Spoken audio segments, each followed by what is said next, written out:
अशी चार भावंड निवृत्ती, ज्ञानदेव, सोपान, मुक्ता. खरोखरच ही चार भावंडे म्हणजे विधात्याच्या नियोजनाचा सुंदर आविष्कारच होता. संत कवयित्री जनाबाई म्हणतात, शके अकराशते 95 वस्तरी, निवृत्ती उदरी प्रगटले.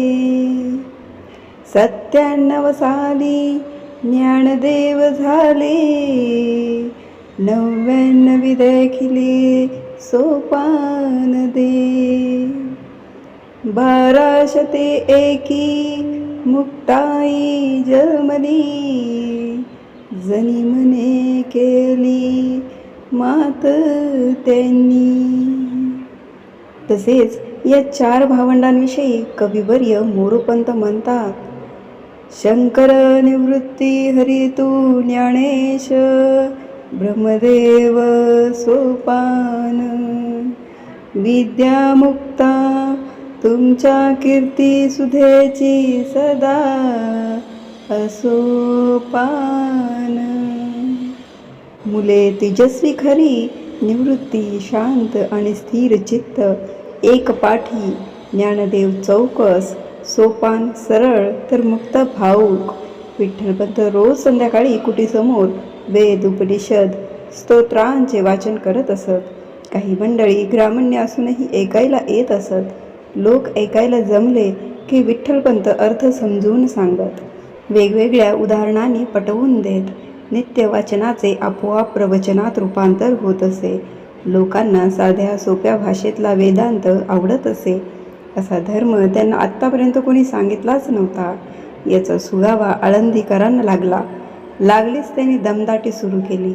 विठ्ठलपंतांशी जो संबंध ठेवेल त्याच्यावरही ग्रामण्य येईल अशी धमकी त्यांनी दिली. समाजविरोधात कोण जाणार? येणारे लोक कमी कमी होत गेले. एक दिवस असा आला की त्या दिवशी कोणीच आले नाही, फक्त वाचनच झाले. विठ्ठलपंत श्लोक वाचून झाल्यावर जे बोलत असत ते या भावंडांनाही या बालवयात सुद्धा आवडत असे. आज श्रोते नाहीत म्हणून अर्थ नाही, दृष्टांतही नाही.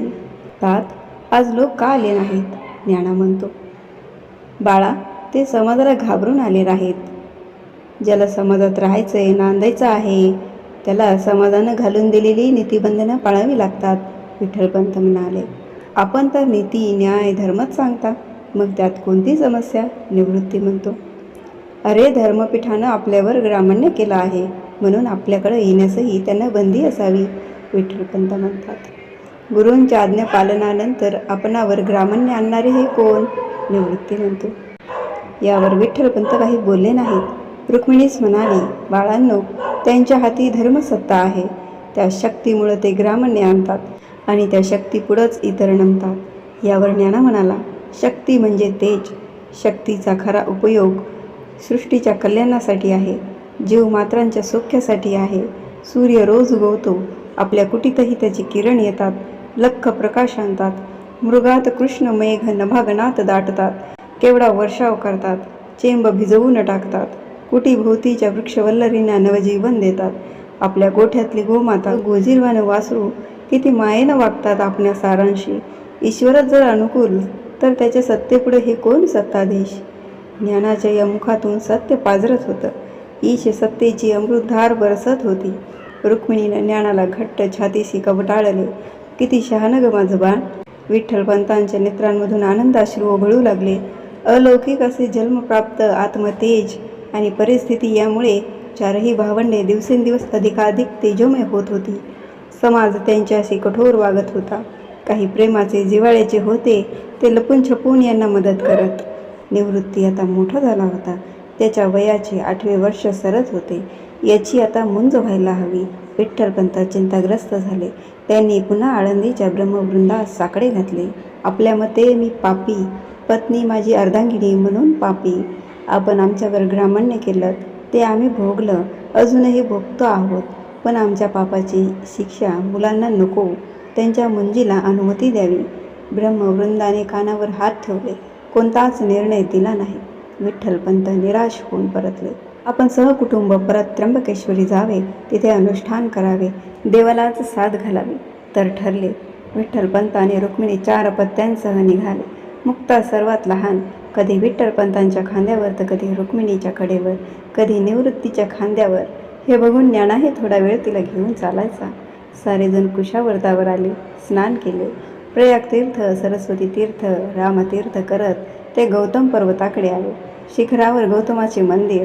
गौतमाचे दर्शन घेऊन सर्वजण खाली आले. विठ्ठलपंतांचे अनुष्ठान सुरू झाले. पहाट होण्याआधी उठावे, कुशावरती स्नान करावे, ब्रह्मगिरीला सव्य प्रदक्षिणा घालावी, त्र्यंबकेश्वराचे लीन होऊन स्तवन करावे, त्याची अन्यन्य भक्ती करावी. 2 वेळच्या भोजनाची या तीर्थक्षेत्री चिंता नव्हती. अनेक यात्रेकरू, अनेक भक्त मुक्त हस्ते अन्नदान करत. एक दिवस विठ्ठलपंत मध्यरात्र सरता सरताच उठले. प्रातर्विधी उरकून कुशावरती निघाले. त्यावेळी निवृत्ती, ज्ञानेश्वर आणि सोपानही संगतीने येणार म्हणून हट्ट करू लागले. विठ्ठलपंतांना आश्चर्य आणि कौतुक वाटले. मुक्ता रुक्मिणीच्या कुशीत गाढ झोपली होती. विठ्ठलपंत तिघांनाही घेऊन निघाले. स्नान झाले. सोपान विठ्ठलपंतांच्या खांद्यावर, ज्ञानदेवांनी त्यांचे बोट पकडलेले, तर निवृत्ती थोडा रेंगाळत अशी ब्रह्मगिरीची प्रदक्षिणा सुरू झाली. चढण बरीच होती. आता सकाळ होत होती. सूर्यनारायण हळूहळू वर येत होता. दृष्टी स्वच्छ होत होती. हिरवीगार सृष्टी नेत्रसुख देत होती. एवढ्यात वाघाची डरकाळी ऐकू आली. विठ्ठलपंतांचा थरकाप उडाला. बोटाशी ज्ञाना, खांद्यावर सोपाना, दोघांना घेऊन ते धावत धावत एका आंब्याच्या झाडाजवळ गेले. पोरांना फांदीवर बसवले. त्र्यंबकेश्वराचा धावा करू लागले. आणखी 1-2 डरकाळ्या ऐकू आल्या. सोपाना आणि ज्ञाना एकमेकांना घट्ट धरून बसले. थोडा वेळ गेला. सारे शांत झाले. विठ्ठलपंतांनी दोन्ही मुलांना खाली उतरवले. ज्ञाना म्हणाला, तात, निवृत्ती दादा. विठ्ठलपंत अंतर्बाह्य थरारले. निवृत्ती, निवृत्ती म्हणत धावत ओरडत सुटले.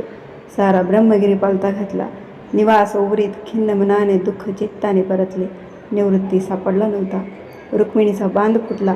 मनात एकच विचार, त्या वाघाने त्याला अनुष्ठानात खंड पडू दिला नाही. प्रदक्षिणा सुरूच होत्या, पण त्यात ईशस्मरण किती आणि दुःखाने निवृत्ती चिंतन किती.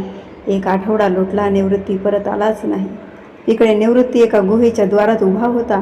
एका नागाने झाडावरून त्याच्या गळ्यात मिठी घातली. निर्भय निवृत्ती गुहेच्या आत चालत गेला. श्री गुरुदेव दत्त असा ध्वनी त्या गुहेत निनादत होता. एक तेजोमय प्रकाश पाहून निवृत्ती थबकला. एका भव्य शिळेवर एक योगी पद्मासन घालून बसला होता. या जटाधारी योग्याच्या कानी कुंडले होती. मुखातून श्री दत्तगुरूचा धीर गंभीर आवाजात अमृत वर्षाव होत होता. समोर धुणी पेटली होती. अभावितपणे निवृत्तीचे हात जोडले गेले. मस्तक नत झाले. ते योगी साक्षात गहिनीनाथ होते. त्यांच्या कंठात शैली आणि हातात शिंगी पुंगी होती. त्यांनी नेत्र उघडले. स्मित हास्य करून ते म्हणाले, वत्सा, मी तुझीच प्रतीक्षा करत होतो. निवृत्तीनाथांनी त्यांच्या चरणी लोटांगण घातले. गहिनीनाथांनी त्यांना उठवले. मोठ्या मायेने कुरवाळले. गहिनीनाथांनी त्यांना श्रीकृष्णोपासना प्रदान केली. आदिनाथ उमा बीज प्रकटले, मत्स्येंद्र लाधले सहज स्थिती. तेची प्रेम मुद्रा गोरक्षा विधली, पूर्ण कृपा केली गहिनीनाथा. वैराग्ये तापला सप्रेमे निवाला, ठेवा जो लाधला शांती सुख.